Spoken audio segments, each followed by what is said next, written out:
I'm Jacob. I'm Yuri. And we're going for a drive.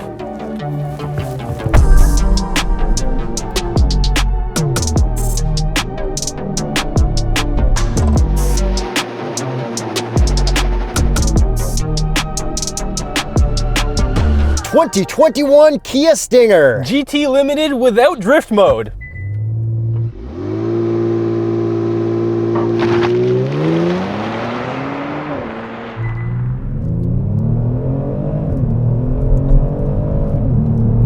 Still pretty quick. Horsepower and torque. 365 horsepower, 376 pound-feet of torque from a 3.3-liter twin-turbo V6. Without drift mode though, this is the orange one. It should have drift mode. Yeah, so Yuri, we're in Canada. We have the GT, where the Americans get the GTS in this same color with drift mode. So GTS is drift mode. Yes. And they get rear-wheel drive, but we don't get rear-wheel drive Stingers in Canada still. That's right. So they made this look orange, like the drift one. This is neon orange, exactly the same color that you would get on the special edition GTS in the States that has drift mode, but we just don't have drift mode. But then for some reason, Kia Canada marketing decided to use all the drift mode photos for this in Canada. Yeah, so I guess Kia Canada couldn't afford to pay a photographer to take photos of this exact one because this one does not have drift mode, but the press photos show it drifting.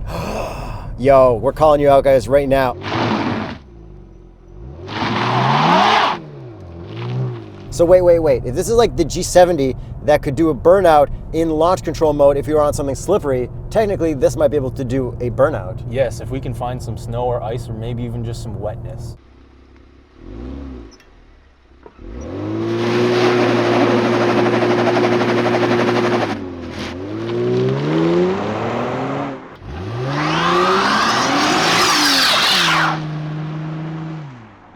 Yo, that was the wrong wheel, Yuri. Bro, you're on the wrong side. That's not my fault. That's Prowler problems.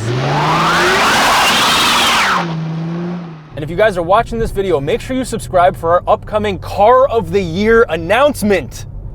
That's right, like right now. Yeah, it's in this video. I guess what we really need to find out is, does this Stinger still hold up after like 3 or 4 years? Is it still as good as we thought it was back in the day when we went to California? Yeah, because we've already driven this like 3 or 4 times, and spoiler alert, nothing has really changed, except we have neon orange paint and orange floor mats. I mean, worth it, but for an extra $1,500. Let's boot it through Cliche Corner and see how much fun we can have. Okay, so I'm going to stick it into sport mode, and we'll play with the enhanced engine audio in a second, because that's also a funny thing that we never really pointed out before. So I'm going to downshift with full traction off, and let's see if we can get some. Yeah, we can definitely get oversteer, and you know what?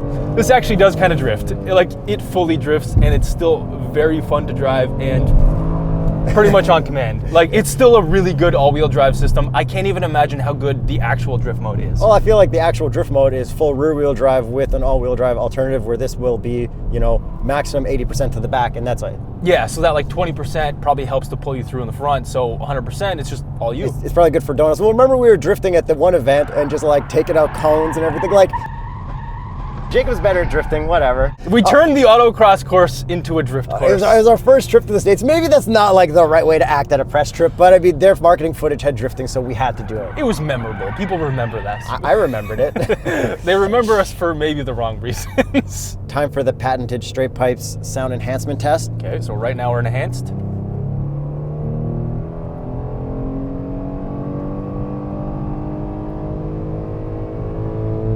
Definitely noticeable. Yeah, it's definitely not as fake as I thought it would be. Yeah, it's not that bad, even compared to like Mercedes' pumped-in audio now. But you can turn it off, so who cares? Exactly. And partly the reason why we think it can slide as well is because we're on winters right now and not on performance summers. That's right. Which would make a huge difference. Like my Prowler can't slide at all when it has its performance tires on because it's got too much grip. Well, Yuri also can't slide when it doesn't have its performance tires on. If I put front tires on the back, well, yeah, it would definitely slide. It's just they're too fat for the amount of power. They're just donuts, basically, at that point. And then we did call this our Car of the Year, matched with the Civic Type R in, I think, 2017. Yeah, I think we did. We haven't given anything the title of Car of the Year in a while because we just kind of haven't been doing it, but we're going to make it official as of this year. We are going to, right now, award the Car of the Year. 3 cars. For 2020. They are all equally Car of the Year.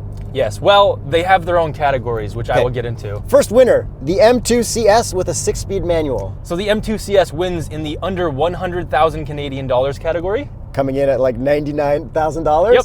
And then over $100,000, but under $700,000, we have the LC500 convertible from Lexus. Yes, and kind of also the coupe, so we'll stick to the convertible. Most of the convertible because it was new this year. Yeah. Companies get bonus points for putting out new cars that year and giving them to us. That's right. And finally, the most important category, over $700,000 car of the year, the Lamborghini Aventador SVJ Roadster.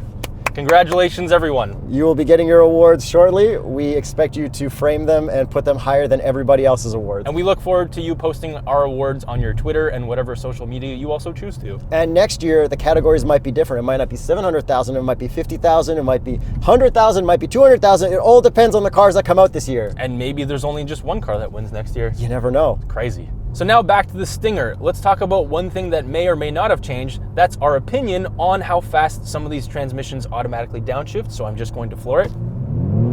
Still pretty good, actually. Compared to modern cars that have come out in 2020, like the new Acura TLX, this shifts way faster still. Hey, our opinions were right in 2017. There we go. Or 18, I don't remember. Whenever this came out. Life's a blur. Because this car has not changed other than this freaking color. And we keep seeing it everywhere on the roads. This is still the only car Jacob is like, yo, Stinger. Every time, like, look at it, it's sick. I think I might have to end up with one of these one day. I mean, Doug already had one and sold it. Hacksmith has one. Yeah. Like, this is probably the next YouTuber car. Yeah. For in like 5 years, when people start like doing crazy turbo swaps and everything on them, like, it's gonna be pretty nuts. Especially the drift mode ones, which unfortunately haven't made their way into Canada. We'll sneak one in and VIN swap it. Yeah, as long as we bring in an orange one. Yeah. Just put a GT badge on it.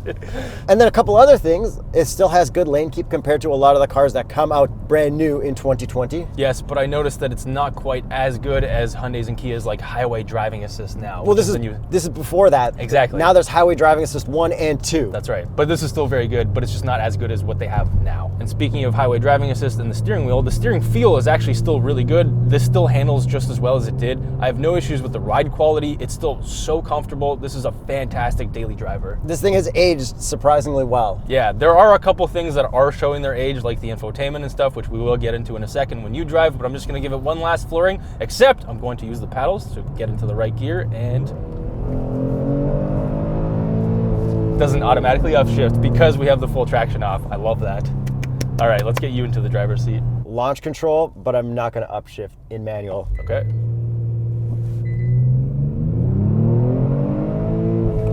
Bogs.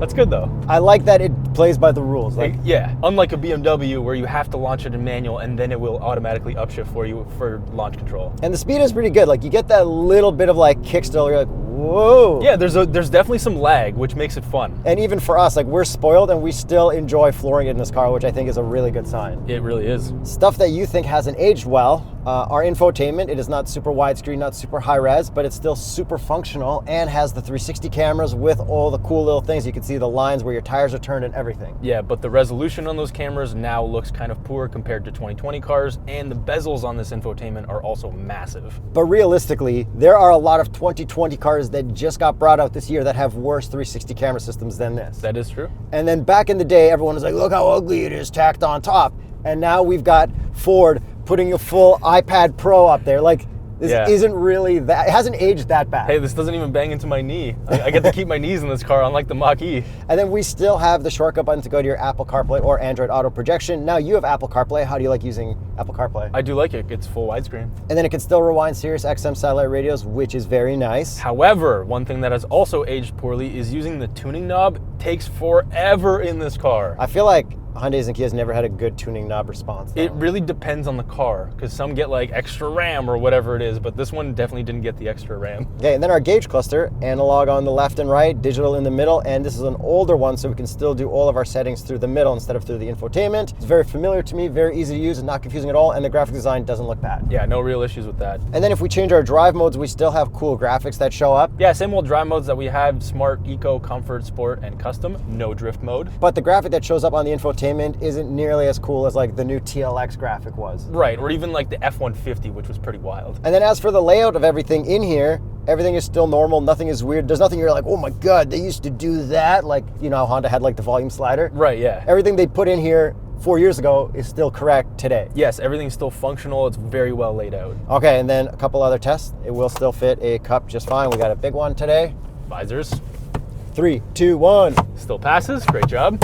And now the Box test. 1, 2, 3, 4, 5, 6, 7. Sorry we couldn't fit the rest of these boxes, but welcome to Emilio T, 8 and 9, our newest box test member. And I was all like, Emilio! Same old box test. 9 boxes. Okay, backseat room. Just enough for myself at 6'1.5". Front seats. Very comfortable, nice and soft leather. Because we do have the GT Limited, we do get Napa leather. So overall, still fine. Now I think we should talk about the looks very briefly. Still looks so good. Every time I see them on the road, as Yuri said, I still point them out. Orange kind of bugs me because in Toronto, we have a taxi cab company that is orange and green. So just like the 30th... What's Toronto? Toronto. Yeah, thank you, Toronto. Just like the 30th anniversary Miata, I like the color, but it kind of hurts because of back taxi. Yeah, I'm not bothered by it. I do kind of like this color, but I think you were saying that this would just look better if it was just white. Yeah, and then like imagine if you lived in New York and you got like a yellow sports car, you'd be like, I look like a friggin' taxi. Yeah, fair enough. And the daytime running lights still look cool. We still have those cool little like amber turn signals. Yeah, and we still have the same fake hood vents. Wait. Okay, hood vents? Yeah, we still have the same fake hood vents. I don't care, it looks cool. Yeah, I don't really care. We got a motor that says turbo on it. Turbo! 2 of them turbos under there. And the grill looks cool and everything. We got the dark chrome everywhere. We still have like all our keyless entry and everything like that. That's very nice to have. I'm surprised that they didn't give some kind of special wheels considering that they just did the paint. Yeah, but I mean, these wheels are still cool. We still got the Brembos behind it. Yeah, the wheels are definitely still cool, but you know, special edition kind of stuff. And then what would be the Continental recommended tire for a Kia Stinger? The Conti Sport Contact 5. And in the winter, the Viking Contact 7. Now the back end, we love these taillights. Yeah, these taillights look so good, especially compared to the upcoming 2022 Kia Stinger refresh, which we had very high hopes for. Yeah, I think this looks way better, like, which is pretty awesome for people looking for used Stingers. Yeah, I would highly recommend getting one of these for the looks alone. I'm sure the tech in the interior is going to get updated and all the complaints that we just had will be eliminated, but the exterior, I think this looks better. Well, I'm not like really complaining about the interior at all because like the new Hyundais have like the LCD touch buttons that I hate. So like this is like, it's just like good and nice and easy. Yeah, but exterior wise, they basically kind of kept it the same, which surprised me because of how much the G70 changed in the refresh. They barely changed the Stinger in the 2022 model. The Stinger exists, so I'm just happy. Yeah, no, I get it. I was hoping that this would look amazing because it blew a lot of people's minds when it first came out. Everyone's like, that's a Kia. I was hoping they'd pull the that's a Kia again. Okay, how many people have you seen badge swap this? Like zero. And then everyone was saying, this looks like this looks like this looks like this from there. They stole that. And now people are just like, yeah, Stinger's the Stinger. Like, yeah, everyone just needed to get over it, which makes me think people are going to get over the Mach-E Ford Mustang stuff in like 4 months. I wonder. 4 months, they're going to be everywhere. It's just the commenters on YouTube. Yeah. You guys are the best. Keep commenting, thank you. And the worst. So overall, everything on the Kia Stinger, is it as good as it was the first time? Yes, still lives up to its original name and all the original hype, I think. And it looks better than the next one that's coming out, which is awesome. Yeah, so save yourself some money and just get one of these when the new one comes out. And it's still fast, it still handles well, and even though we don't get the drift mode, this one can still slide a bit, but Canada, get your act together, bring us the cool cars. Like, you can't... It exists. You can't do that kind of advertising switcheroo. Just below the border. Just bring it up. But someone did tell me that a lot of the reasons we don't get stuff like that is because we have different testing for car and safety in Canada than they do in the US, and we're not on board on the same thing. So if anyone knows more about that, hit me up on LinkedIn Yuri Tershin, because I do want to get to the bottom of it, because, like, why can't we just have more cool cars that, like, the USA safeties? And follow me on Instagram at TheStraightPipes. And follow me on Instagram.